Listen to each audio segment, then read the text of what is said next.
कितना कीमती समय है।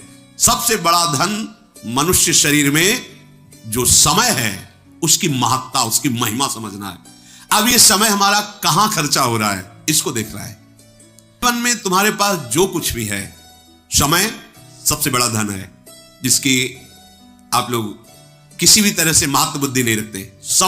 समय से बढ़कर कोई वस्तु नहीं। कई बार सत्संग में कहा है, मानो आपकी अवस्था 60-70 वर्ष की हो गई, जीवन भर धन कमाया, खूब सब वैभव है, अब आखिरी समय आ गया, श्वास अंतिम चल रही है, अब आप कह दो कि पूरे जीवन की कमाई दे दूंगा, एक श्वास और ले लेने दो। नहीं, देखो तुम्हारा समय कितना कीमती है। पूरे जीवन से कमाए हुए धन से एक श्वास भी ऐसे नहीं ले सकते, वही रुक जाएगी। नहीं कीमत है ये वैभव सम नहीं है कि अगर आप भगवत स्मरण रहित हैं, भगवत भाव रहित हैं, तो जो भी कर रहे हैं वो सब कर्म है और वो कर्म बांधने वाला है और उसे तुम्हें भोगना पड़ेगा, शुभ हो या अशुभ हो। और यदि आप भगवान नाम जप कर रहे हैं और वही कर्म है जो शास्त्र सम्मत है और भगवत समर्पित है, तो वही कर्म भगवत प्राप्ति का हेतु हो जाएगा। कुछ नया कर्म नहीं करना। यत करोषि, भगवान आदेश कर रहे हैं। जो समय मिला है उस समय में तुम जो भी कर्तव्य कर्म कर रहे हो उसे प्रभु को अर्पित कर दो, प्रभु का स्मरण करते हुए भगवत भाव से, तो वो कर्म योग हो गया और वही कर्म योग आपको भगवत प्राप्ति करा देगा। अलग से कोई अनुष्ठान के लिए नहीं। यत करोषि, जो कर रहे हो ये तो सर्वाणी मेरा आश्रय लेकर, मेरे परायण होकर सारे कर्म मेरे को समर्पित कर दो, भगवत प्राप्त हो जाओगे। बहुत सुंदर बात, ये समझ में सबके नहीं आती। भगवान कह रहे ये तो सर्वाणी, उसे मैं इस भयावह संसार समुद्र से स्वयं पार कर देता हूं।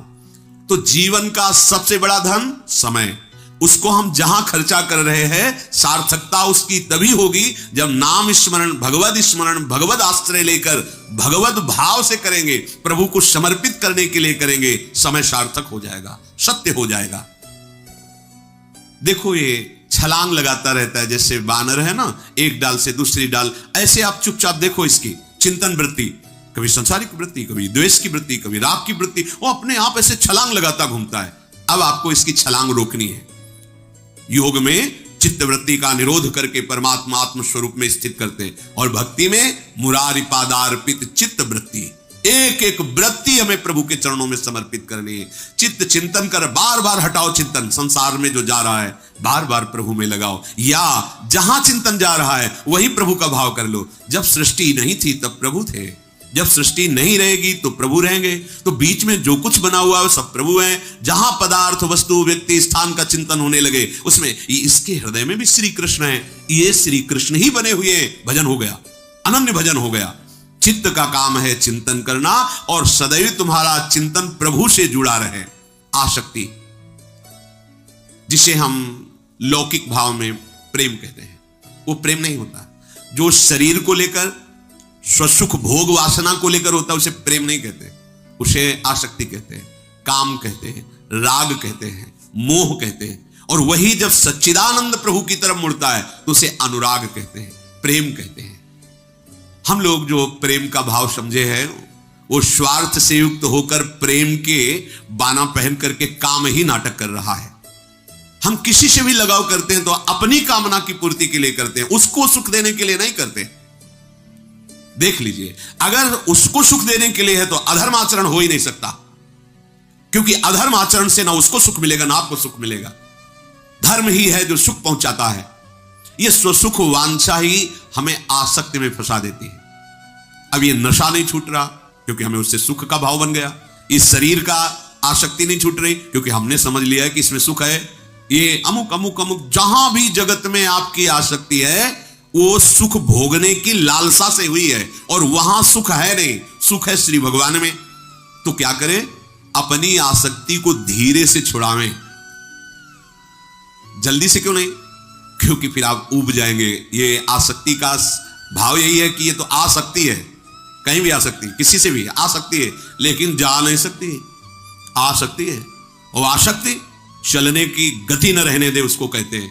अमुक व्यसन के ये आसक्ति दुर्गति का प्रधान कारण ये आसक्ति बन जाती है और सदगति का प्रधान कारण यही आसक्ति बन जाती है। भगवान कपिल देव जी माता देवहूति से कहते हैं, हे मां, ये जो संसार के शरीर वस्तु आदि में आसक्ति है, यही आसक्ति यदि संत महात्माओं से, भगवत प्रेमी जनों से हो जाए तो मोक्ष का खुला हुआ द्वार है। अर्थात यही आसक्ति उसको मोक्ष पदवी पे पहुंचा देती है और यही आसक्ति उसकी दुर्गति कर देती है।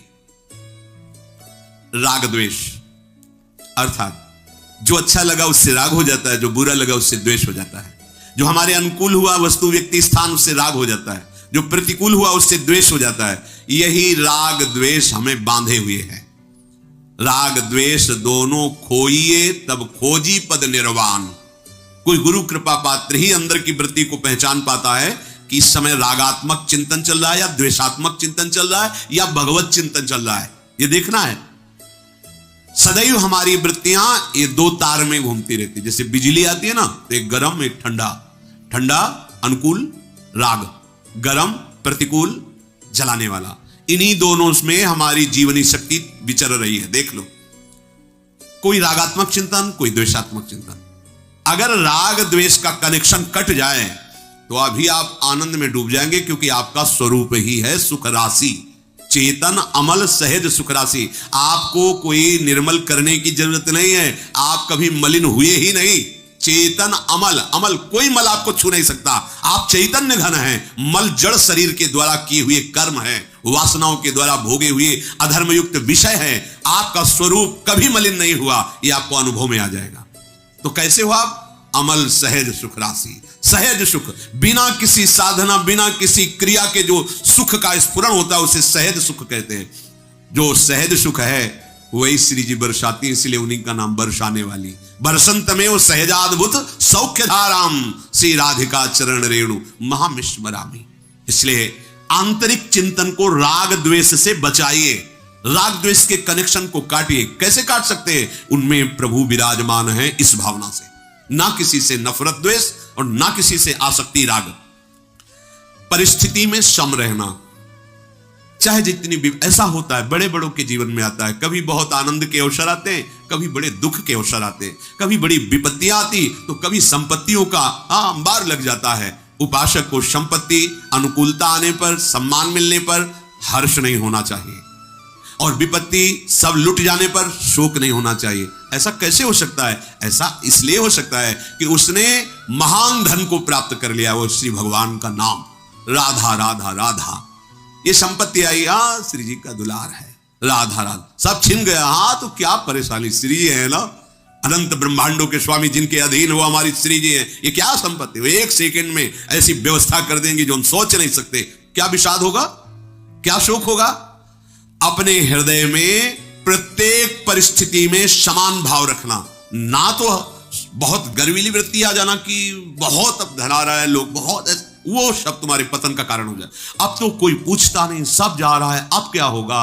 अब बहुत मंगल होगा, क्योंकि मेरे प्रभु मेरे साथ हैं। परिस्थिति में जो हर्ष और विषाद को प्राप्त होना है, ये हमारी कमजोरी है, अज्ञान है, मूढ़ता है। इतना सब होने पर भी तुम्हारे जीवन में विनम्रता होनी चाहिए, अहंकार रहित जीवन होना चाहिए, नम्र जीवन, शीलवान। आपका व्यवहार होना चाहिए, हंस बोले बहुमान दे, तरुषम सहनशीलता होए, परम उदार कहे सब कोई, सोच न मन कबहू करे। कोई भी कैसा तुम्हारे साथ व्यवहार करे, आपकी मुस्कुराहट में फर्क नहीं पड़े। राधे राधे राधा राधा। हमारा स्वभाव जितना विनम्र, जितना दैन्य, जितना प्रेममय होगा, उतनी ही हमारी साधना सफल हुई है। जीवन का सदा विनम्र में रहना, संयम पूर्ण रहना, सदाचार पूर्ण रहना, यह साधना का फल है। जीवन में साधना हुई है, इसका परिचय है विनम्रता, दैन्यता, प्रेम। सबसे सब जीवन सो प्रीति, पर रीति निवाहता अपनी। रीति क्या है? आपसे कुछ नहीं चाहिए, सबसे प्रेम का बर्ताव है। आप सुखी रहें, आप आनंदित रहें। अगर वो नाटक है प्रेम दिखाकर कुछ लेना, बात अलग हो गई, लेकिन स्वाभाविक प्रेम, कुछ चाह नहीं। हमारे हृदय में एक ही चाह है कि सबके हृदयों में जो विचरण करने वाले प्रभु हैं वो हम पे प्रसन्न हो जाएं, हमारी इस चेष्टा से रीझ जाएं। इस भाव से हम सबको अपने प्रभु भाव में लाके सबकी सेवा, सबको वाणी के द्वारा, शरीर के द्वारा, मन के द्वारा सुख पहुंचाने का भाव, विनम्रता, संयम, सदाचार, ये परम शांत हृदय हो जाएगा। सर्वत्र राधा माधव का नित्य नूतन लीला विलास अनुभव करना अपने आप आ जाएगा। इसके लिए फिर चिंता नहीं करनी। आगे जो शुरू होगा वो तुम्हारे बस की बात नहीं, वो उनकी तरफ से होगा ये सब उन्हीं की कृपा से। पर आप इतना करें तो 11वें पे लिखा है, नित्य निरंतर राधा माधव की लीला का साक्षात्कार हो जाएगा। इन्हीं नयनन सब सुख देखें, वो देख रहा है अपनी प्रिया, जगत नहीं दिखाई दे रहा, प्रिया प्रीतम की राधा माधव की दिव्य लीला। इसलिए प्रभु का आश्रय लेकर निरंतर हम हर कर्म हर क्षण प्रभु को समर्पित करते हैं। जीवन का तुम्हें एक लक्ष्य चुनना होगा कि मुझे भगवत प्राप्ति इस जन्म में करनी है। तुम्हें मां सुखी, देखो 10-20 ग्राम सोना, किलो 2 किलो सोना, 10-50 किलो सोना एक तरफ रखा हो और पारसमणि एक तरफ रखी हो, तो मूढ़ आदमी क्या करेगा? वो सोचेगा इतनी बड़ी पारसमणि इसको ले क्या करेंगे, 50 किलो सोना ले लेते हैं। लेकिन वो ये नहीं जानता कि अगर पहाड़ का पहाड़ लोहा हो और ये छुआ दो तो सोना बन जाएगा। और जो चतुर है वो क्या करेगा? मणि लेगा, नहीं सोना नहीं चाहिए। क्यों? हम जितना चाहेंगे उतना सोना बना लेंगे। हमें पारसमणि मिल गई, हमें प्रभु कृष्ण मिल गए, हमें भगवान मिल गए, ये जिसने सृष्टि बनाई एक पलक झपकते, अब मुझे क्या। पर हमारी मूढ़ता नहीं जाती, हम सृष्टि के कुछ भोगों के पीछे अपने महामंगल विधान करने वाले भगवान को भूल जाते हैं। भगवान का लक्ष्य ही नहीं बनाते कि मुझे प्रभु चाहिए।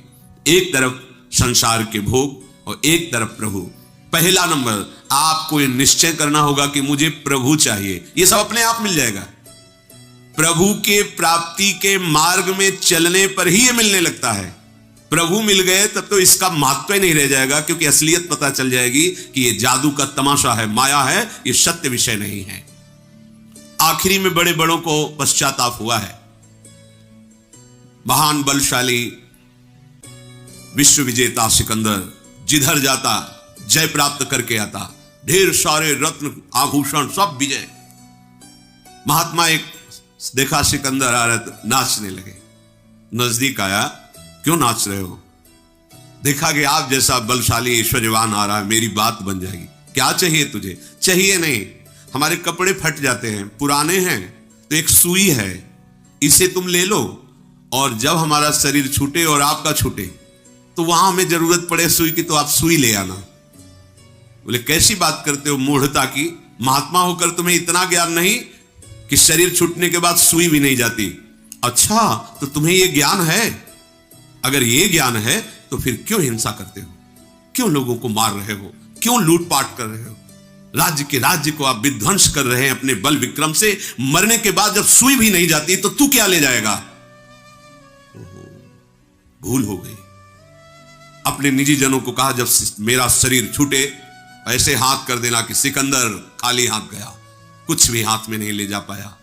वास्तविक खाली हाथ वही है जो भगवान शिव विमुख है। हमको एक लक्ष्य बनाना चाहिए। पहला नंबर, मुझे भगवत प्राप्ति करनी है।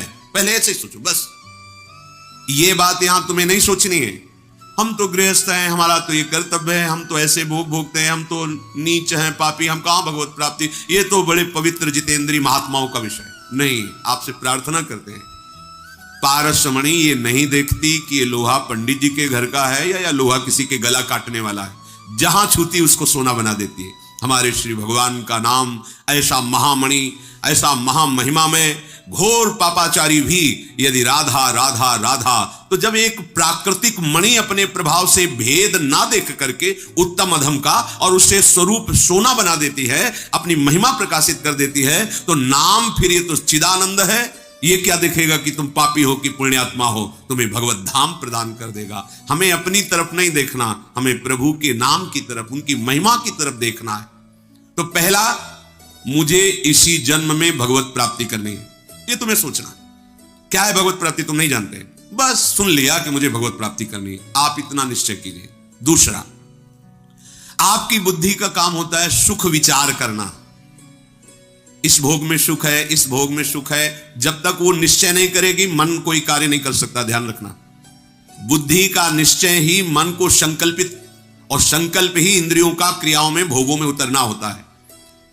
दूसरा नंबर, बुद्धि जब आपके किसी भोग का सुख में विचार करने लगे उसी समय काटो। अगर इनमें सुख होता तो सब सुखी हो जाते। सुख तो श्री भगवान में है, क्योंकि पहला लक्ष्य बनाया भगवत प्राप्ति। तो जहां बुद्धि तुम्हें अधर्म के भोगों की तरफ सुख दिखावे कि अगर ये भोग मिल जाए तो मुझे सुख मिलेगा, तत्काल उस समय सत्संग की बात लाओ। अगर ये सुख होता तो अभी अनंत जन्मों तक हम ही भोगते रहे, सुखी हो जाते, लेकिन नहीं। सुख तो श्री भगवान के चरणों में है।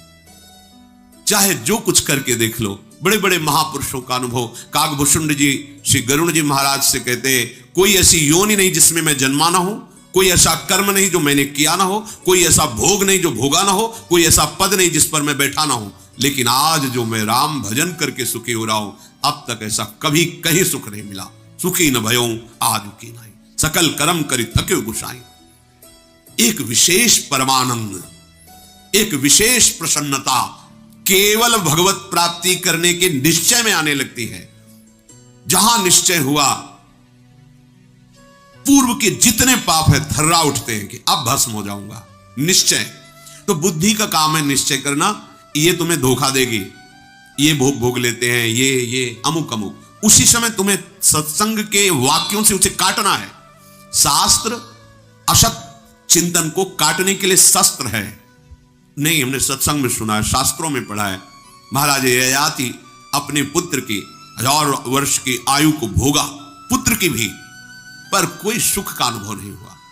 तो उन्होंने निर्णय किया कि अजितेंद्रीय पुरुष को यदि विश्व के सब जौ धान्य सुख भोग शरीर मिल जाए तो भी उसे तृप्ति नहीं हो सकती। इन वाक्यों से हम अपनी बुद्धि की असत भोग निश्चयात्मक भाव को काट दे। नहीं नहीं, सुख तो प्रभु में है, भले अभी नहीं मिला लेकिन है प्रभु में। संतों से सुना है, शास्त्रों में, और प्रमाण है कि सब भोग ही भोग रहे, पर सब अशांत हैं, क्लेशित हैं, दुखी हैं, विषाद युक्त हैं। जो विषाद रहित है वो तो भगवान का भजन करने वाला। राधे राधे। आज दिनांक 4 नवंबर के दिन की हम सत्संग को श्रवण करेंगे और पूज्य गुरुदेव श्री प्रेमानंद जी के द्वारा हम उनके द्वारा दिए गए उपदेशों को श्रवण करेंगे। तो दोस्तों आइए हम देखते हैं आज गुरुदेव ने हमें कौन सा प्रवचन के रूप में उपदेश दिया है। इसी प्रकार की कथाओं को सुनने के लिए हमारे चैनल को सब्सक्राइब करिए। जय श्री राधे राधे।